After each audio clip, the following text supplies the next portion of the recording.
गांव बुरसनी, जिला बागपत, उत्तर प्रदेश। यहाँ से भारत के एक प्रसिद्ध डॉक्टर श्री सुभाष यादव जी।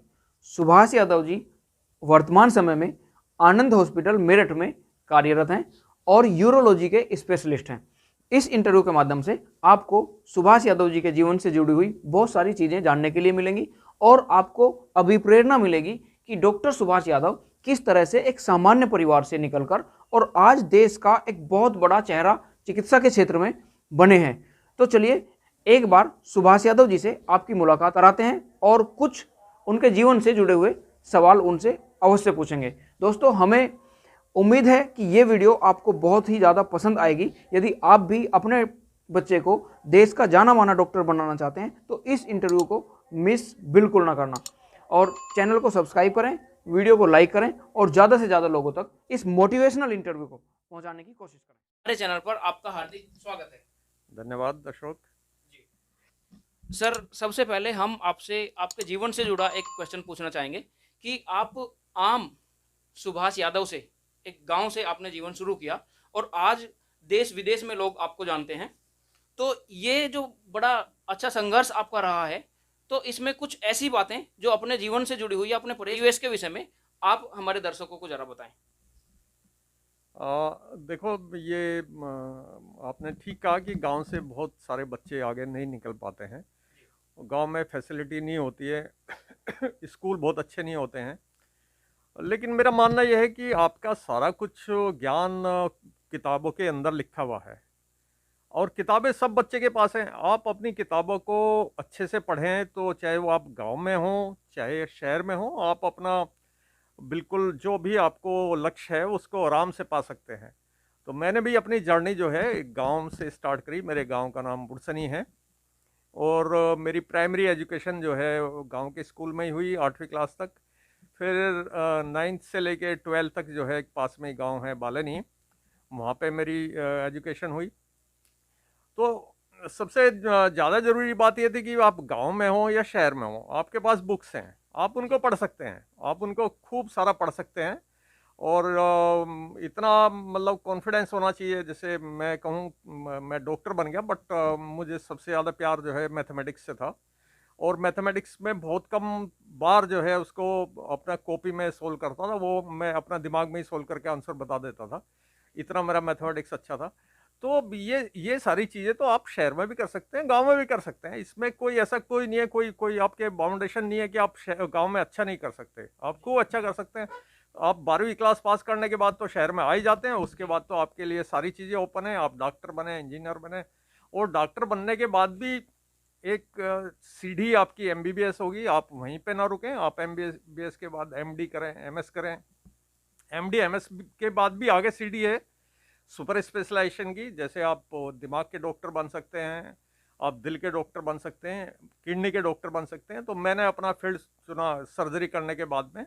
मैं सर्जरी में गोल्ड मेडलिस्ट था अपने यहाँ से, और मैंने अपना किडनी का फील्ड चुना जिसको यूरोलॉजी कहते हैं, स्पेशलिटी को यूरोलॉजी कहते हैं, क्योंकि मेरे को वो सबसे ज़्यादा चैलेंजिंग और सबसे ज़्यादा इंटरेस्टिंग लगता था कि किडनी की डिजीज़, यूरिनरी डिजीज़ जो है वो सबसे ज़्यादा कॉमन है।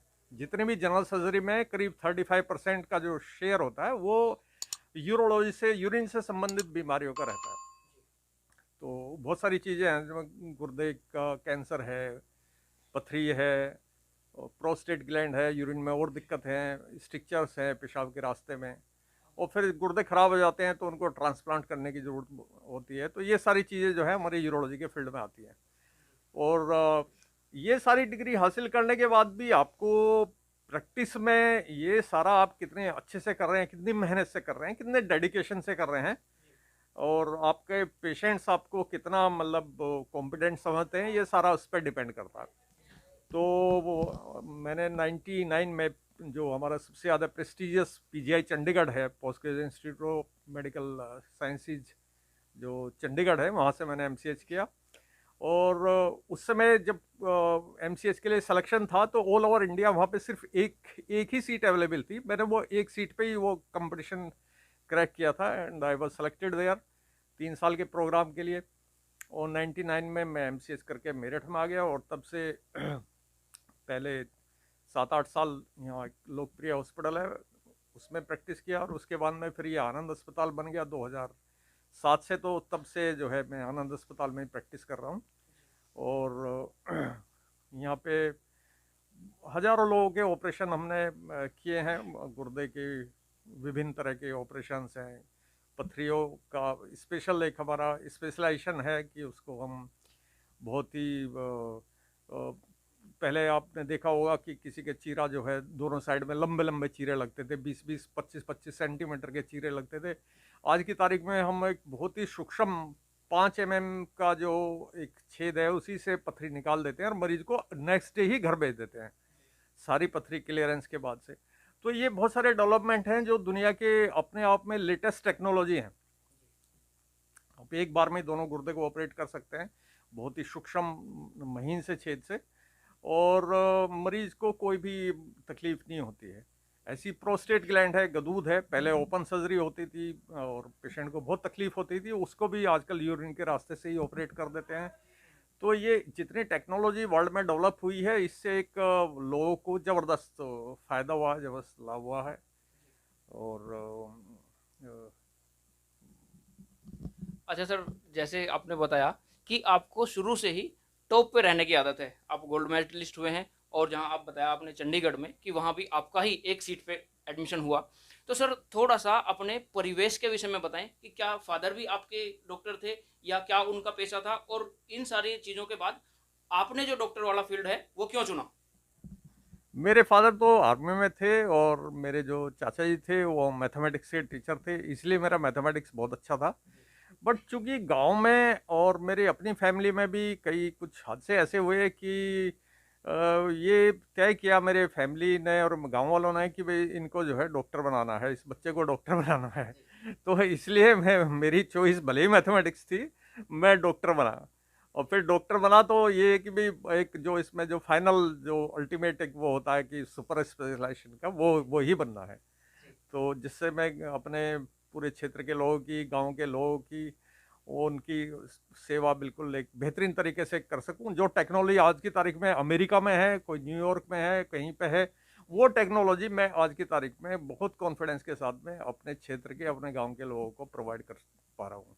जी सर, हम ईश्वर का भी धन्यवाद करना चाहेंगे कि आपको इस चीज़ के लिए ईश्वर ने पूरा टैलेंट दिया। जिस तरह हम देखते हैं कि आज कोरोना ने पूरी दुनिया को हिला रखा है, तो ऐसे में आपका हॉस्पिटल जो सबसे पहले लोगों की मदद करने के लिए सामने आया, तो वो सारी की सारी चीज़ें सब आपके अंडर रही हैं यहाँ पे। तो सर कैसे ये पॉसिबिलिटी आपने की कि लोगों को एक सही इलाज दिया, और ये भी आपका रिकॉर्ड है कि आज तक एक भी डेथ आपके हॉस्पिटल में कोरोना से नहीं हुई। तो सर ये सारी इतनी हिम्मत कहाँ से आती है और कैसे पॉसिबल करते हैं सर आप?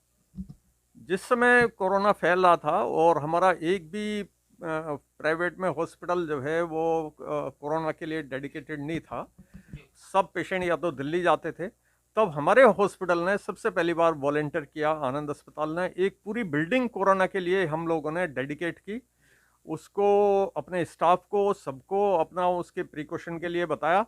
और हमारा करीब 100 बेड की कैपेसिटी का कोविड सेंटर है और अभी तक हम तकरीबन 1200 पेशेंट डिस्चार्ज कर चुके हैं। हमारे यहाँ से कुछ सिक पेशेंट रेफर जरूर हुए हैं, लेकिन हमारे यहाँ पे एक भी मोर्टेलिटी नहीं हुई है, एक भी डेथ नहीं हुई है। उसका मैं खुद अपना सुबह शाम हर एक पेशेंट के वाइटल्स मेरे मोबाइल पे होते हैं, हर एक पेशेंट के इन्वेस्टिगेशन, सीटी स्कैन वो मेरे मोबाइल पे होते हैं। यदि कोई पेशेंट हमें लगता है कि बहुत ज़्यादा सिक है या यह है, उसको हम समय से अपना आगे और रेफ़र कर सकते हैं। और जो भी पेशेंट हमारे यहाँ पे हैं उनको बेहतरीन से बेहतरीन इलाज हमने एलोपैथी ही नहीं, अपने आयुर्वेद का भी हमने उन पेशेंट को इलाज साथ में अपना दिया, जिससे पेशेंट को मैक्सिमम फ़ायदा मिले और हमारे सबसे ज़्यादा पेशेंट अच्छे होके घर जाएं। तो हमने तकरीबन 1200 पेशेंट्स का इलाज कर चुके हैं तब से हमारा कोविड स्टार्ट हुआ। अभी भी पेशेंट आ रहे हैं कोविड के, और देखिए आएंगे अभी करीब 6 महीने लगेंगे। ये जैसे डॉक्टर एम्स के जो निदेशक हैं उन्होंने कहा है कि अभी 6 महीने लगेंगे पूरी ट्रांसमिशन की चेन रोकने में। तो मेरा सबसे ये निवेदन है कि देखिए सबसे बड़ा हथियार हमारे हाथ में वैक्सीन नहीं है, ये जो मास्क है ये सबसे बड़ा हथियार है। आप मास्क लगा के रखें, 2 गज की दूरी रखें, अपने हाथ धोते रहें, सैनिटाइज़र का प्रयोग करें, तो आप इस चेन को तोड़ सकते हैं। और ऐसा नहीं है कि मास्क लगाने से बहुत सारे लोग कहते हैं कि जो मुझे तो इसमें सांस ही नहीं आता। इसके इतने ज़्यादा फायदे हैं, मैं आपको यदि आंकड़े बताऊं, ट्यूबरक्लोसिस के जो नए केसेज हैं वो 34% तक कम हो गए हैं, 34% मास्क लगाने की वजह से। और जो देश का लक्ष्य है कि 2025 तक हमें ट्यूबरक्लोसिस को इरेडिकेट करना, खत्म कर देना, मुझे लगता है कि 2025 से पहले ही ट्यूबरक्लोसिस के नए इन्फेक्शन आने खत्म हो जाएंगे। जो भी हमारे बच्चे हैं, तो मेरे बहुत सारे पीडियाट्रिशियन मित्र हैं, बच्चों के जो स्पेशलिस्ट हैं, वो कहते हैं जी अब तो हमारी प्रैक्टिस जो है 30% के आसपास ही चल रही है, क्योंकि 70% बच्चे जो है बीमार नहीं हो रहे हैं, क्योंकि यदि वो मास्क इस्तेमाल कर रहे हैं तो एक दूसरे बच्चे से उनको इन्फेक्शन नहीं लग रहा है, घर का शुद्ध खाना खा रहे हैं, बाहर का खाना नहीं खा रहे हैं, तो उनके कोई डायरिया जैसी प्रॉब्लम नहीं हो रही है। अदरवाइज तो इस देश में डायरिया ही अपने आप में सबसे ज़्यादा मौत का कारण था। तो ये अपने मास्क लगाने के, अपने हाथ धोते रहने का ये बहुत बड़ा एडवांटेज है। तो कोरोना एक, वो कहते हैं ना, ब्लेसिंग इन डिस्गाइज भी है, ये एक आशीर्वाद भी है। इससे हमारे देश के लोगों को अनुशासन में रहना आया है। अब लोग बाग आपको सड़क पे थूकते हुए नहीं मिलेंगे, आप वो सिगरेट और बीड़ी फूकते हुए नहीं मिलेंगे। तो ये सारी चीजें जो हैं, इतनी सारी बुराइयों का अंत भी कोविड के द्वारा हो रहा है। सर, हमने एक और बीमारी देखी है अभी कोरोना के टाइम में, कि लोग इतने कोरोना से तो मर ही रहे हैं, साथ ही साथ जो स्ट्रेस लोगों के माइंड पर हावी हो जाता है, तो उसके कारण भी शरीर में बहुत सारी बीमारियां पैदा होती हैं। तो सर, जो लोग स्ट्रेस ज़्यादा लेते हैं कोरोना को लेकर, तो उसको कैसे दूर किया जा सकता है सर, उसके विषय में आप थोड़ा बताएं। देखिए, मैं कहना चाहूँगा, इससे डरने की बिल्कुल ज़रूरत नहीं है। आप सिर्फ अपना एक प्रिकॉशन लें, और ऐसा प्रिकॉशन कोई भारी भरकम कॉम्प्लिकेटेड चीज़ नहीं, एक सिंपल आपको एक मास्क पहनना है, हाथ धोते रहें। यदि आपको कोरोना हो गया है तो अपने घर पे ना लेटें कि आपको 8-10 दिन हो गए, आपको बुखार चल रहा है, आपने किसी को बताया ही नहीं है, आपकी जब हालत बहुत ख़राब हो गई है तब आप हॉस्पिटल में जा रहे हैं। अब आप देखो कि हमारा जो मोर्टेलिटी रेट है, जो डेथ का रेट है, वो 1.5%, 1.5% से भी कम है। और यदि आप जल्दी, जैसे मैंने आपको बताया कि 12 समय से एक भी पेशेंट की हमने अस्पताल में डेथ नहीं होने दी, यदि आप सही समय पे अस्पताल में पहुंच जाते हैं, ट्रीटमेंट स्टार्ट कर लेते हैं, तो इससे कोई बहुत डरने की जरूरत नहीं है। एक से एक अच्छे खराब होने वाले पेशेंट को भी यदि समय पे ऑक्सीजन और समय पे सारी चीज़ें मिल जाएं तो उनकी जान बच जाती है। तो इससे कोई स्ट्रेस लेने की जरूरत नहीं है, बस आपको समय पे अस्पताल आना जरूरी है। जी सर, एक और मेरा सवाल है कि सर, आपका जो करियर है काफ़ी बड़ा है, और इस क्षेत्र में बहुत सारे मरीज आपको गरीब तबके के भी मिलते होंगे, कि उनकी बीमारी बड़ी है पर उनका धन इतना नहीं है उनके पास कि वो अफोर्ड कर सकें बीमारी के लिए। तो सर, गरीब लोगों के लिए आप कैसे इंसानियत के नाते उनकी मदद करते हैं कि लोग ठीक भी हो जाएं और उनका जो स्टेटस है वो भी बना रहे?